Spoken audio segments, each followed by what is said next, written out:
আসসালামু আলাইকুম প্রিয় ব্রাজিল ফুটবল ফ্যান্স।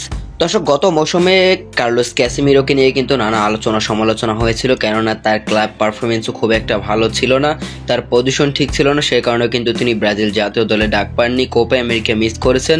তবে নতুন মৌসুম শুরু হওয়ার আগে প্রি সিজন ম্যাচকে ঘিরে ক্যাসেমিরোকে নিয়ে কিন্তু অনেক আলোচনা হচ্ছে যে ক্যাসেমিরো আরও একবার ব্রাজিল জাতীয় দলে ফিরতে যাচ্ছে।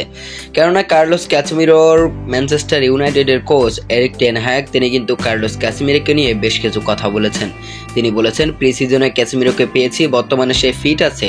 আমি মনে করি একটি দল হিসাবে আমরা একসাথে ভালো কাজ করতে পারি এবং যা ক্যাসেমিরো দলের জন্য ভালো।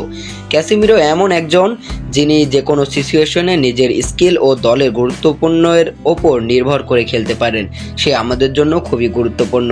মূলত কার্লোস ক্যাসেমিরোকে নিয়ে এরকম মন্তব্য করার পর ব্রাজিলের সমর্থকেরা আরও বেশি খুশি, কেননা ক্যাসেমিরোর পারফরমেন্সে যদি এরিক টেন হ্যাগ খুশি হয় তাহলে কিন্তু ডরিবাল জুনিয়র নিশ্চিতভাবেই কিন্তু ব্রাজিলের স্কোয়াডে কার্লোস ক্যাসেমিরোকে ডাক দেবে। আশা করি খুব দ্রুতই এই স্কোয়াডটা ঘোষণা হবে। সেপ্টেম্বরে যে দুটি ম্যাচ রয়েছে বিশ্বকাপ বাছাই পর্বের ব্রাজিলের, সেই ম্যাচের আগে কার্লোস ক্যাসেমিরোর নামটা আমরা ডরিবাল জুনিয়রের ওই স্কোয়াডে দেখতে চাই। আপনি দেখতে চান তো কার্লোস ক্যাসেমিরোকে? অবশ্যই জানিয়ে দিবেন আমাদের ভিডিওর কমেন্ট বক্সে।